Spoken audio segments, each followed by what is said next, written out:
Nosotros vamos a compartir imágenes del momento de la llegada del féretro. Esto forma parte del protocolo que se cumplió dentro del aeropuerto, un protocolo reducido por la lluvia. Si tiene audio incluso sería muy importante volver a compartir el inicio y compartir con la audiencia este momento, el momento de la llegada del féretro de Marcelo Pecci.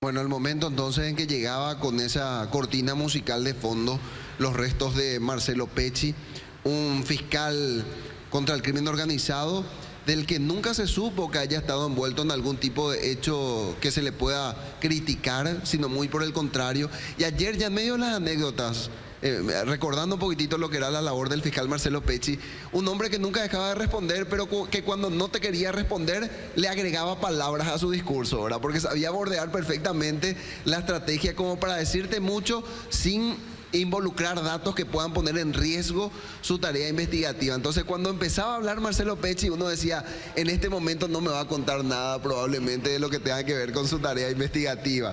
Era muy locuaz, sabía, como su padre también recordaba, interactuar con los medios de comunicación y estaba siempre dispuesto, manejando él los hilos de la conversación en virtud a si comprometía o no la tarea que estaba desplegando.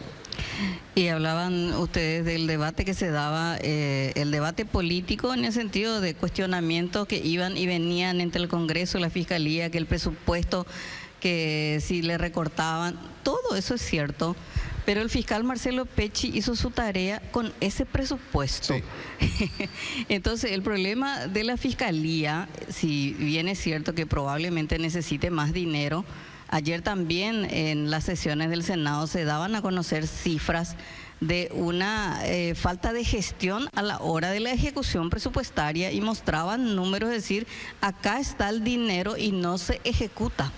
Entonces también el presupuesto no es solo tener más dinero, sino saber ejecutarlo en tiempo y forma.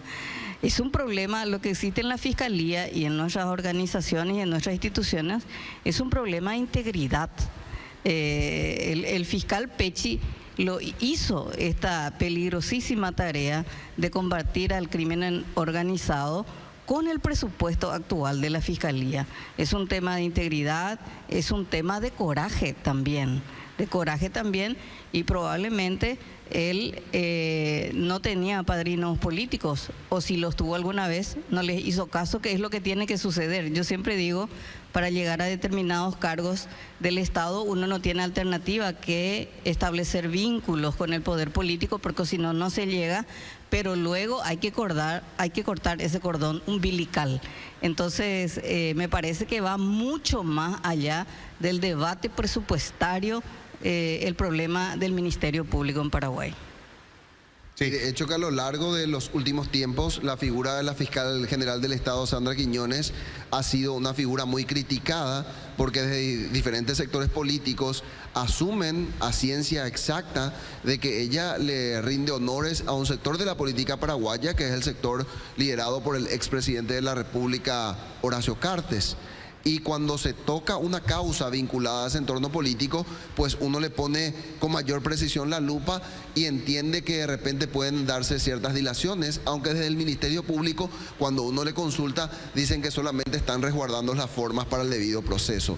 Forma parte de un debate que no es solamente paraguayo. Cuando uno revisa la prensa colombiana, es la misma objeción que le hacen al fiscal general de Colombia, de que él no tiene una autonomía propia, que tiene una dependencia política y que también tiene el sesgo de la investigación conforme a la carátula política que pueda llegar a tener tal o cual expediente. O sea, no estamos desapegados de esa realidad que forma parte de las costumbres, por lo visto, de la región. Bueno, es que es un poco una forma, es un mecanismo de asfixiar este tipo de iniciativas. O sea, si vos querés, tenés las ganas de investigar, tenés las agallas de hacerlo, de enfrentar al crimen organizado, le dejas sin presupuesto y la asfixias. Claro. O sea, no podés avanzar. Claro. Decía, y de esto yo puedo hacerme cargo, porque me lo había contado Pechi, hasta 6 meses tenía que esperar para el peritaje de conversaciones claves, en casos claves del crimen organizado, porque el perito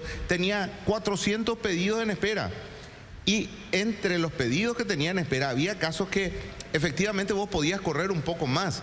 O sea, eran disputas hasta familiares que estaban delante de los grandes temas que ocupaban la agenda de esta unidad de crimen organizado. Entonces, es un poco la forma de adormecer el trabajo de una unidad que debería tener independencia financiera. Hay cosas que por una cuestión de seguridad no podemos contar, pero en realidad ellos no estaban con las mejores condiciones laborales, no solamente para hacer su trabajo, incluso estaban expuestos. En nuestro país ellos estaban expuestos. No es lo mismo un fiscal de una unidad en encarnación, que tiene siempre el fiscal sus riesgos, a un fiscal del crimen organizado. Totalmente. De hecho que en medio de este relato que vos hacías, recuerdo, si la memoria no me falla, la última vez que estuvo en piso con nosotros en este programa el fiscal Marcelo Pecci era en el contexto de un procedimiento que se había llevado a cabo en la cárcel regional de la zona de Pedro Juan Caballero. Sí.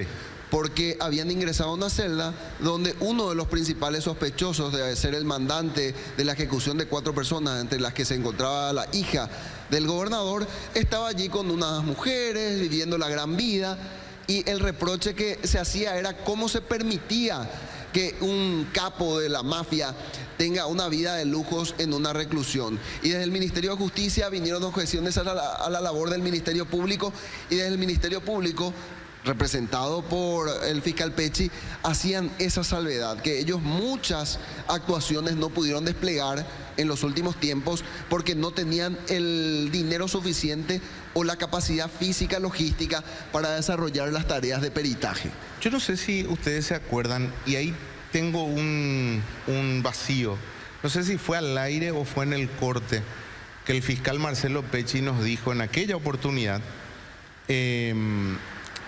hay una gran diferencia entre la mafia, el crimen organizado de hace un tiempo y el de hoy. El crimen organizado de tiempo atrás era manejado por mafiosos y los mafiosos tienen códigos. El crimen organizado de hoy está manejado por los secretarios de los mafiosos y los secretarios de los mafiosos no tienen código.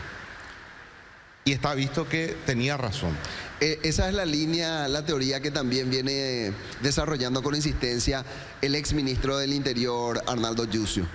Cuando él hablaba, que generaba mucha polémica, cuando en medio de la plenaria de la Cámara de Senadores, él decía que ahora hay un sector político que tiene liderazgo en el crimen organizado, pero que no tiene liderazgo operativo, y que en el liderazgo operativo están los mandos medios disputándose territorialidad.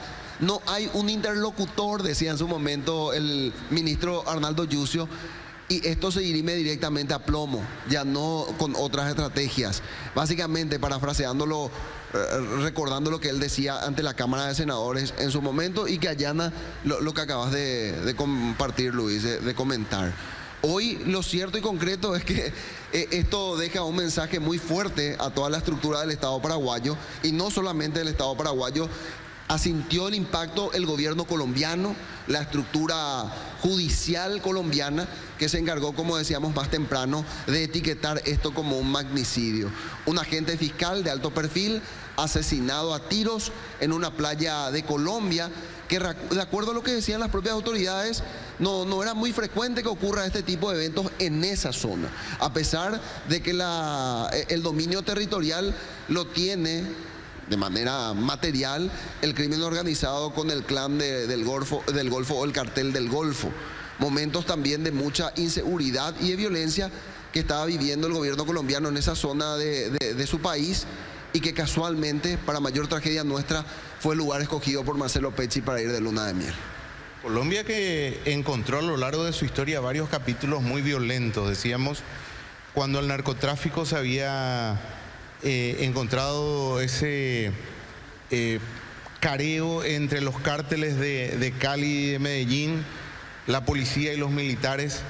Posteriormente el cruce de estos grupos paramilitares, incluso que llegaron a tomar secuestrados y por varios años a políticos, el caso de Ingrid Betancourt, fueron quemando etapas y avanzando en el tiempo. Y ahora el crimen organizado en Colombia con una nueva faceta, una nueva forma de ocupar espacios y poder, que también encuentra un espejo de lo que está ocurriendo en México, un fenómeno que se conoce como la mexicanización, del cual ayer leía que algunos analistas en seguridad decían: Paraguay está lejos aún de que su territorio llegue a la mexicanización. Pero es lo que vos decías, Estela, es porque aún no se animan a cruzar la línea. Pero de todas formas, que grupos criminales tan grandes y poderosos como el PCC, el Comando Vermelho, se instalen y manejen nuestras cárceles, y nosotros creemos propios cárteles, como por ejemplo el Clan Rotela, hace que la situación empiece a complicarse, porque con la instalación de estos grupos tan poderosos se desata una guerra que incluso colateralmente puede tener muchas víctimas. Así es, yo creo que si empezamos a citar las señales que tenemos en Paraguay, ya estamos en la luz amarilla de un narcoestado. Hay demasiados hechos que nos vinculan. Recordemos que en el gobierno anterior había salido un reporte del Departamento de Estado de Estados Unidos que calificaba a Paraguay como es el lugar del tráfico de la cocaína y centro del lavado de dinero internacional. Esa es una acusación bastante fuerte que nos hacía, y en este momento estamos esperando también un informe de Gafilat que vino a evaluar al país, que en julio debe salir. Estamos pendientes, caminando un poco en la cornisa de qué es lo que va a decir Gafilat, porque Gafilat nos dio una tarea como país, diríamos, que teníamos que cumplir, que tiene que ver con el ordenamiento jurídico, pero también con procesos judiciales. Ustedes recuerdan, a propósito del lavado de dinero, no se hubiese logrado la condena de González Daer si no hubiese estado sentado ahí un representante de la embajada norteamericana. Sí. O sea, estamos a ese nivel. Yo creo que tenemos que empezar a mirar las señales y empezar a indicar también quiénes son los fiscales, como decía el papá de Marcelo Pecci. Hay gente buena dentro de la Fiscalía. Hay gente buena dentro del Poder Judicial y en todos los organismos del Estado, y empezar a ver quiénes son realmente y apuntar a los que no hacen su trabajo, los que no hacen su tarea, porque por culpa de los que no hacen su tarea, porque reciben el dinero del narcotráfico, este país va camino a esa terrible situación que ojalá no suceda nunca, en el que el Estado es pura ficción y quienes gobiernan realmente son los criminales.